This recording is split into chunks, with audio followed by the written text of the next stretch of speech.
It's a pleasure to be here with you tonight to share this accidental journey and lessons that I learned along the way from wanting to be a village doc to becoming a high-tech healthcare entrepreneur in Bangalore.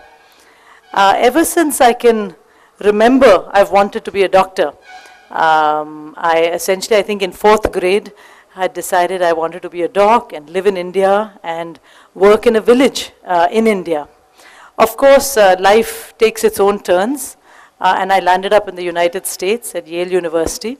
I was the butt of all jokes because all my classmates were like, oh, so you were going to be the village doc, and you are in the village of New York.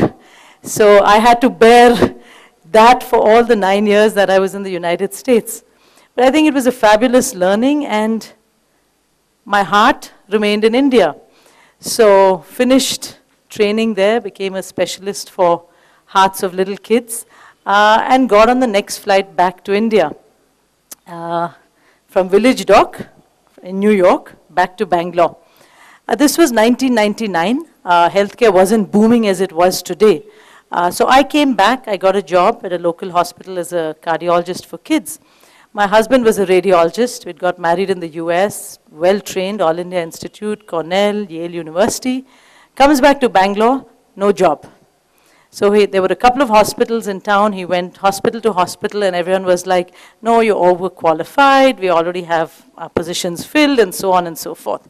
So fortunately for us, Yale had kept him on his faculty. They'd said, your crazy wife's going to change her mind. You're going to be back in America, so we'll keep you on faculty, and when you change your mind, you come back to us. So he was going back and forth, 1 month in the US, 2 months in India. And on one of those trips, his chairman, Jim Brink, said, you know, Arjun, we just can't get anybody to do the night shift.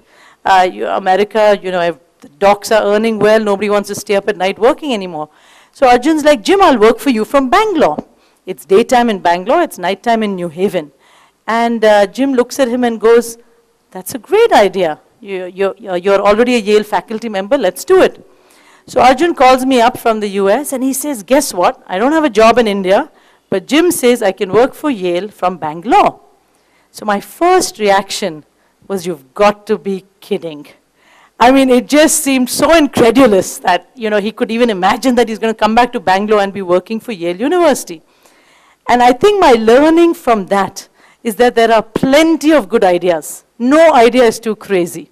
Many times our first reaction is like, I can't do it, can't be done, that's crazy. But really that one crazy idea was the start of something special, and we now run the largest and first and #1 teleradiology company in the US as of last year. So we started just from a home office in Whitefield, reporting for Yale University. Simple enough, very exciting, especially when you've had 2 years of people asking you what you do, and you have to kind of go, full-time father. So it was an exciting 6 months of working with the university. But it was too new a concept. This was only 10 years ago, but this whole concept of teleradiology or telemedicine, scans of patients in the US, coming to doctors in India just hadn't been done.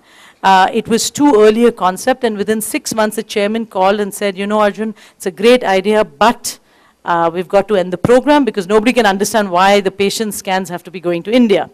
So Yale ended, but at this point, we had seen the future. It made sense to cover the night shift in the US by doctors daytime in India.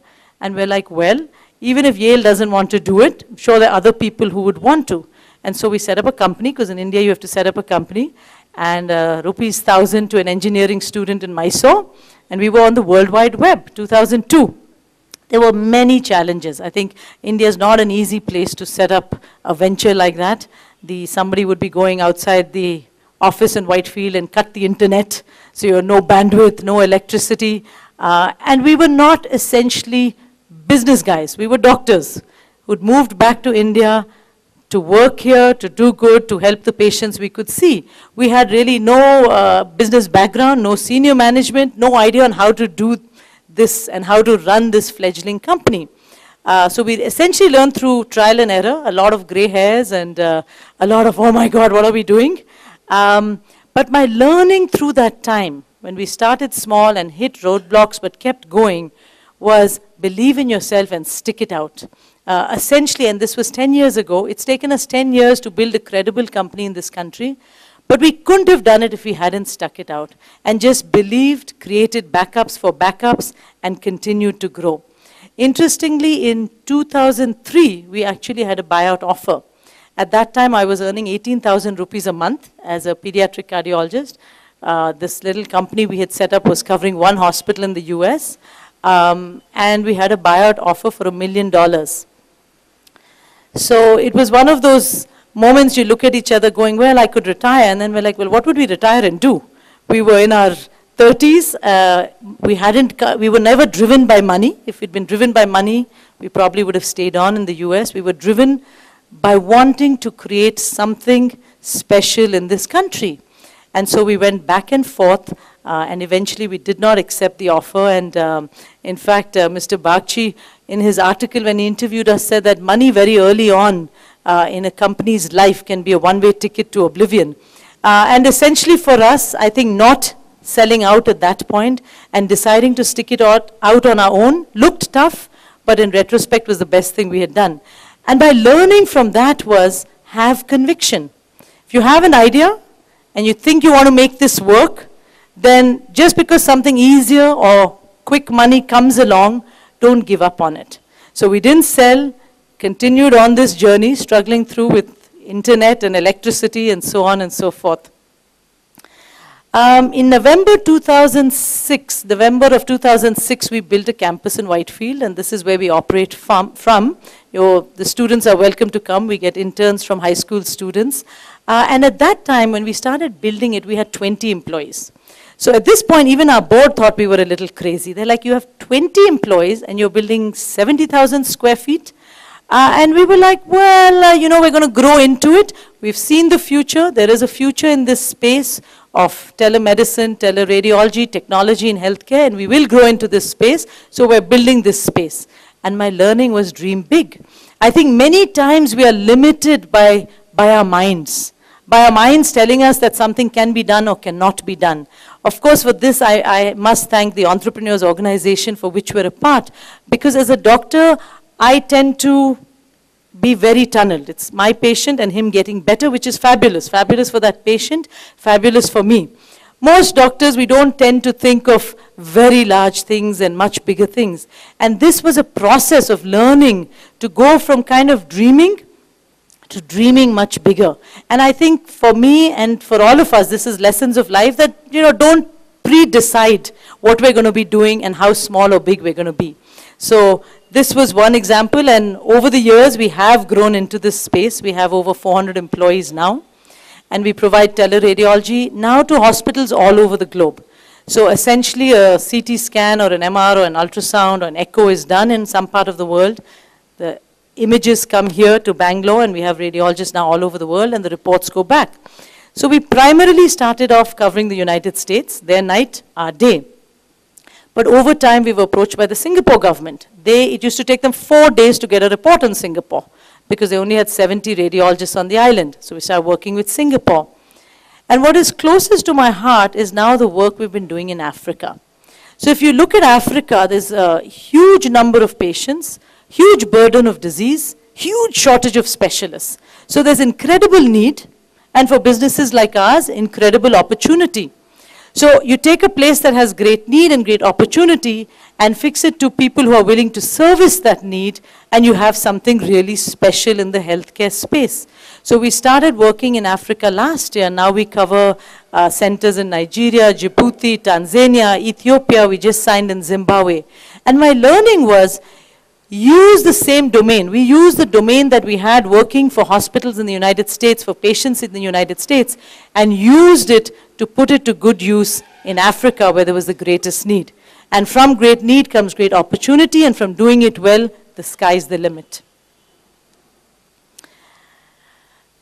As we've had to go along, we've innovated. I talked about the US night, India daytime, reducing turnarounds in Singapore. One of the issues we had was Sundays. I mean, we're a healthcare organization, 365 day. Tomorrow everybody wants off. So getting everybody to work every Sunday was becoming a real HR nightmare. And so we kind of went, where in the world do they like working on Sunday? We go, Israel, Middle East, Sunday is not a holiday. And so we started recruiting. We have doctors now in Israel. Next, we're looking at Middle East because the Israeli guys otherwise want all the Jewish holidays off. So essentially, we've had to innovate. Over time, innovate in healthcare kind of time zones, in technology, innovate even in our HR processes. And my learning was that you need to constantly innovate. This is a part of life. We've got to innovate to stay afloat. If you think tomorrow is going to be like yesterday was, well, it ain't happening all the time. So as a company, as a person, I think we all innovate, and I've realized that unless we can innovate, unless we can think of solutions, unless we can think of better ways to do it, we can't stay afloat anymore. And so this last year it was a 10-year journey. I've condensed it into, I think, 7 minutes for you, but we got ranked the #1 provider in the US. For us, that was huge, because that was essentially 10 years of hard work, of not giving up, and of getting recognized in a country which was the hardest one to be recognized in. Now, once you've been through ups and downs of life, and I think that is the joy of having been on this roller coaster of life, it gives you the courage to try other things. We have neighbors in Whitefield who said that we were the worst doctors. They're like, you're highly trained, you come back from America, and then we still have to go over the Marathalli Bridge to get any health care. Why can't you set up a clinic? And we're like, oh, no, healthcare services in India, very difficult, cut practice, referral fees, we can't enter that space. But as teleradiology kept doing okay, we said, well, why not? There is a different way to do healthcare without cut practice, without referral fees, and everyone's focusing on hospitals, bigger and bigger hospitals and larger hospitals. And I myself for 10 years ran a department in a very large hospital. So we said we build something that's pre-hospital, where you go for your broken bones and your asthma and outpatient, and your doctor spends time talking to the patient. And if you need operations or ICU care, well, you go to the hospital. And so we built RxDX. And we hired a few doctors, and we said, you have no targets to reach, just do good medicine, that's it. And we've been asked since then, because RxDX is 5 years old, what was your business model? And I'm like, there was no business plan. We just decided we were going to do this for Whitefield. We did it. We asked the docs to do a good job, and that was it. And my learning from setting up RxDX, and it is profitable, it's growing itself, it's using its profits to fund other RxDXs, but my learning was, do what you love doing, and the money will follow. I think so many times we're planning, those business models and what's going to happen. And I had one student tell me, I said, so what are you aiming in life? He says, to make a lot of money. I said, that's not an aim. That's the end result of doing what you love doing. What are you going to do that you love to do to make that money? And I think for me, this 10 years has been about that. About just, do what you like to do, don't worry about the money, and it'll come chasing you. We also, because we set up RxDX, and you'll find in life a lot of things kind of just, one thing leads to another. We had doctors who were not focused on ICU and hospitalizations, but on outpatient medicine. That leads very well into telemedicine. So Cisco approached us to provide telemedicine for one of the sites in Raichur that they had adopted after the floods in Karnataka a couple of years ago. And we said, we'd love to. And for me personally, I started off telling you I wanted to be a village doctor, right? And it's been 25 years since medical school, and I'm still in Bangalore. This was an opportunity to be a village doc. I realized along the way, I'm a city girl, I'm not a village doc, but I could sit in Bangalore and actually help a patient in Raichur, and so not be there and yet help that patient. And so I was so gung-ho about this technology, about this whole concept. So we installed the telemedicine unit, and I faced resistance. This is not going to work, Dr. Sunita. You think teleradiology with America works or telemedicine with Raichur is going to work. It's not going to work. Why is it not going to work? No, the village patient is not going to want to look at a monitor and see a doctor. I said, but there is no doctor there. He doesn't have a doctor. So at least he gets the doctor on the computer. No, but he wants, you have to examine the patient to come to a diagnosis. I said, but there's nobody examining him. He's got to go 4 hours or 6 hours or 12 hours to see a doctor. So we went back and forth internally, And I just pushed it through. I said, we're going to do it. You tell me after a couple of years if it works or it doesn't. I hired full-time doctors for telemedicine, got a telemedicine coordinator. We now see we've covered about 20 primary health centers. We've just set up for the Central Tibetan Administration. Last week we set up a telemedicine site in Rajasthan. And for me, I'm back. I'm a village doc. I'm where I wanted to be. But my learning through this experience was the world needs pushers. Are you a pusher out there? I think that's a question we all have to ask ourselves. How much are we pushing? Because to do anything, to succeed, to make something work, we're going to need pushers and pushers and pushers. And I will end, I have 2 minutes, I'll end with why I believe we were given a company. I told you I wanted to be a village doc. I'm a doctor. I'm not an MBA, never went to business school.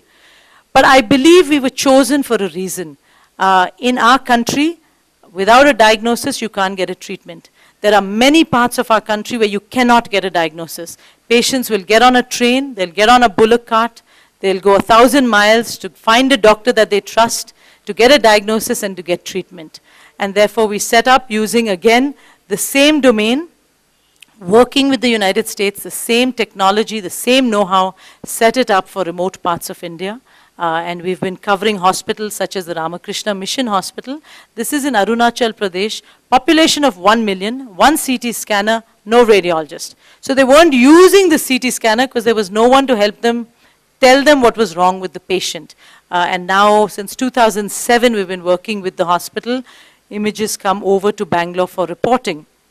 And my learning from all this was that the pleasure of giving is unmatched. In fact, there have been several studies in the medical literature looking at people who give. And those who give get less depression. Those who are on antidepressants can actually come off their antidepressant medications if they are taught to give. And I think this pleasure of giving is something we have to learn, something we have to teach, something we have to pass on. And that's why for me it's a pleasure to be here tonight with you. My story is essentially this. We used our knowledge, Goddess Saraswati, to create wealth, Goddess Lakshmi, and we shall use that wealth to become Lord Vishnu, the sustainer of life. My personal pet project is playgrounds. I believe in this country only the rich have access to playgrounds, the poor do not. We've put up 95 playgrounds in government schools in Karnataka so far. And I will leave you with this thought, that we have one life, so dream away, push away. The world needs pushers. And share away. Thank you very much.